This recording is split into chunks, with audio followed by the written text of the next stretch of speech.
I want to tell you something I've never said out loud before, something I carried quietly for years, tucked away behind smiles at Sunday dinners and birthday parties.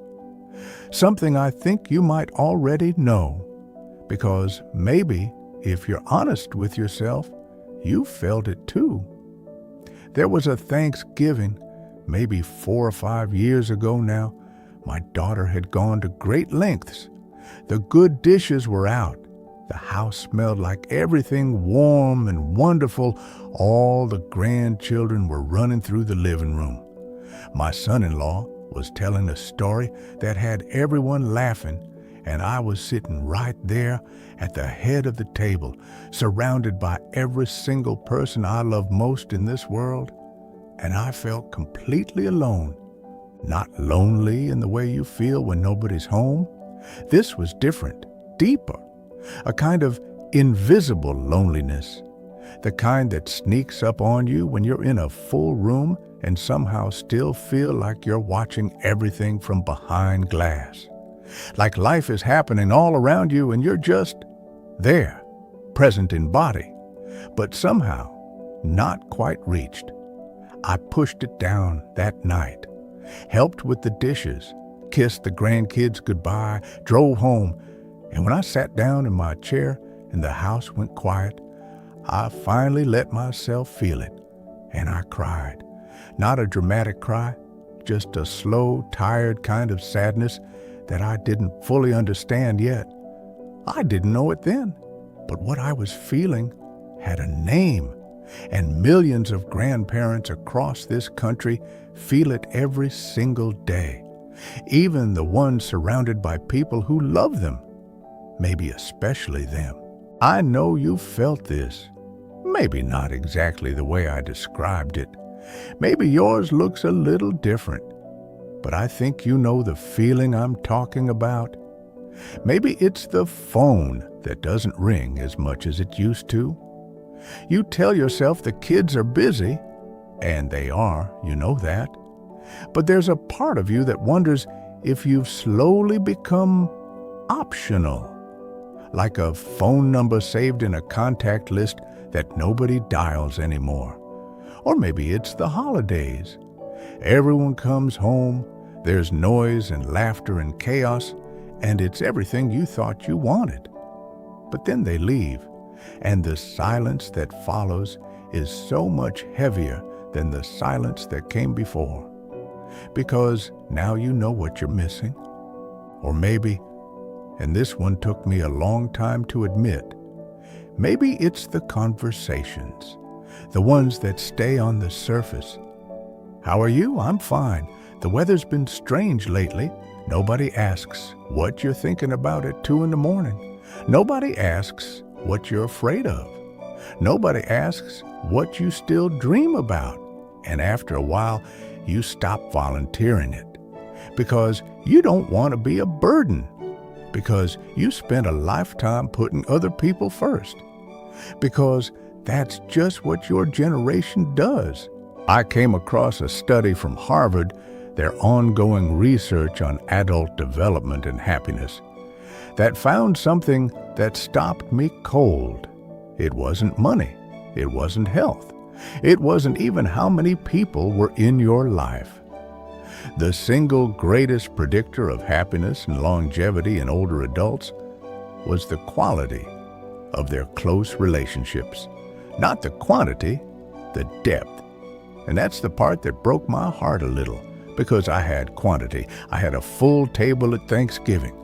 What I was missing, what I think so many of us are missing, was depth, real connection. The feeling that someone truly sees you, not just the version of you that sits quietly and doesn't make things complicated. That's not a small thing. That's everything. Let me tell you about my grandson, Marcus. He's 12 now, going on 40. Sharp as a tack. Always has his nose in something, a book, a screen, some project I can't fully follow. And I love him with the kind of love that doesn't have words for it. You just feel it in your chest like a second heartbeat. But there was a stretch of about 2 years where I felt like I was losing him. Not to anything dramatic, not to a fight or a falling out, just to time, to distance, to the ordinary way that life moves forward and the space between people quietly grows. He'd come to visit, and we'd sit in the same room, and he'd be polite. Marcus has always had good manners, but there was a wall there. I could feel it. I'd ask him questions, and he'd give me short answers, the kind designed to satisfy but not invite more. And I'd sit there thinking, when did this happen? When did I stop being someone he wanted to talk to? I'm ashamed to admit it, but I pulled back. I stopped calling as much. I told myself I was giving him space. The truth was, I was protecting myself. Because every time I reached out and got that wall, it hurt in a way I hadn't expected. I was his grandfather. I had changed his diapers. I had taught him to ride a bike in an empty parking lot on a Saturday morning when he was 5 years old. And now we were strangers making polite conversation across a living room.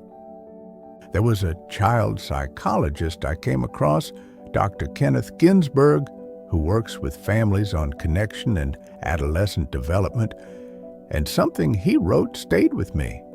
He said that young people don't disconnect from family because they don't love them. They disconnect because nobody has shown them that the older generation has anything relevant to offer them. They see grandparents as people from a different world, and the grandparents, feeling the rejection, pull back, and the distance grows, not from lack of love, from lack of a bridge. That sentence hit me like a stone. A bridge. I hadn't been building a bridge. I had been waiting for Marcus to come to me, waiting for him to show up the way I imagined he should, the way I thought family was supposed to work. And he never came, not because he didn't care, but because nobody had shown him how, and I hadn't taken the first step. One afternoon, I did something small. I asked him to teach me something, not anything important, just a game he'd been playing on his tablet. I sat next to him on the couch and I said, "Marcus, I want to understand what you love about this. Can you show me?" And I watched something shift in his face. Not immediately, but slowly, like a door opening just a crack. He started explaining, and I listened, really listened, and I asked questions, and he kept going. We sat there for almost 2 hours, and somewhere in the middle of it, he looked at me differently.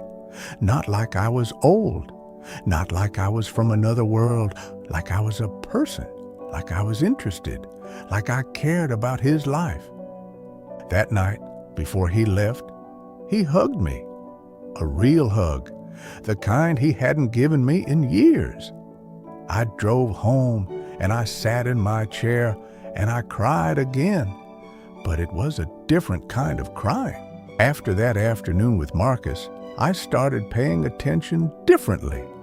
I started asking myself, honestly, sometimes painfully honestly, where I had been waiting when I should have been building, where I had been pulling back when I should have been leaning in. And it wasn't just with Marcus, it was everywhere. I had let my friendships thin out after I retired.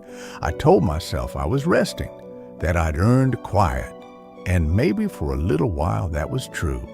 But quiet has a way of becoming habit, and habit has a way of becoming isolation. And isolation has a way of convincing you that this is just how life is now, that this is what getting older means. I don't believe that anymore. One of the things I changed, and it felt awkward at first, I won't pretend otherwise, was that I started being honest about how I felt.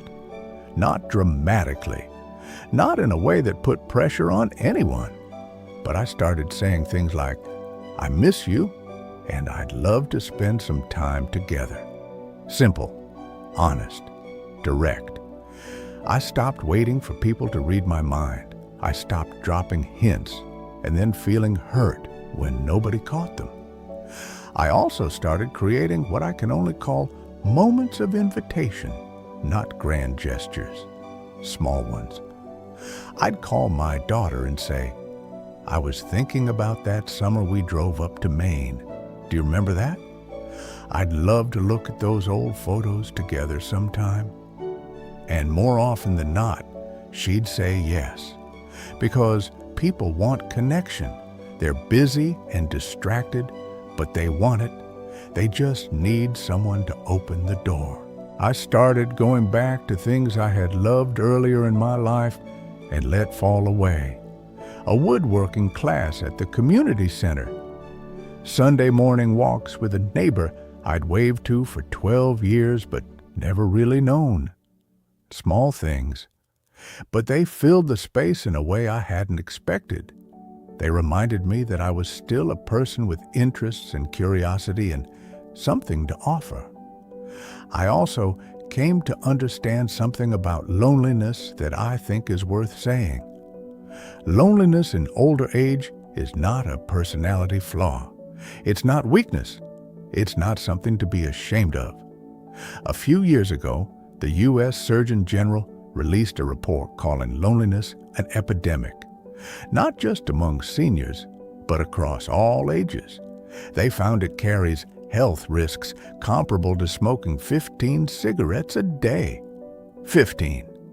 That shook me, because I had been quietly accepting loneliness like it was just part of the deal, like it was the price of growing older. It doesn't have to be. I want to speak to you directly now, not as a narrator, not as someone who has it all figured out, as one person to another, sitting across from you, telling you the truth. If you have felt that invisible loneliness, the kind in a full room, the kind at a holiday table, the kind in a house that used to be full of noise and is now full of silence, I want you to know that what you're feeling is real. It is not in your head. It is not ingratitude. It is not weakness. It is one of the most human experiences there is, and you are not alone in it. But I also want you to know this. The people you love, your children, your grandchildren, the ones who rush through visits and send short texts and seem too busy to really see you, most of them love you more than you know. They are not pulling away because you don't matter. They are pulling away because nobody showed them how to stay close. Because modern life moves fast and pulls hard. Because they are fighting their own quiet battles and they don't always know how to reach back. You can build the bridge. You are capable of it. I know because I did it imperfectly and slowly. One small afternoon with a 12-year-old boy and a tablet game I didn't understand. And it changed everything. Don't wait to be seen before you show up. Don't wait for the phone to ring before you reach out. Don't let another holiday pass where you feel invisible at your own table. You are not invisible. You are not finished. You are not a guest in the story of your own family. You are the root. You are the history. You are the reason the branches exist at all. I think about my father in his last years, how he sat quietly at gatherings, not wanting to be a burden, not wanting to take up too much space, how I was too young and too busy to understand what he needed, how I wish someone had handed him the words I'm saying to you now, how I carry that quiet regret like a stone in my pocket. Please don't let that be your story, and please don't let it be theirs. Reach out today, not tomorrow. Today. Call someone you've been meaning to call. Say the thing you've been afraid to say. Ask for the time together you've been pretending you don't need. Because you do need it. We all do. That is not weakness.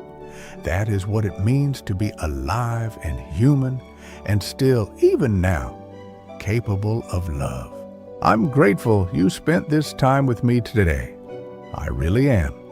And if something in what I said touched you, if you recognized yourself somewhere in this story, I hope you'll leave a comment below.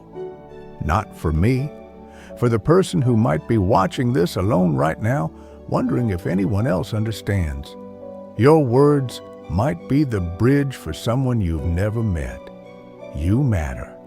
Your life matters. Your love matters. And it is never, ever too late to let that be known.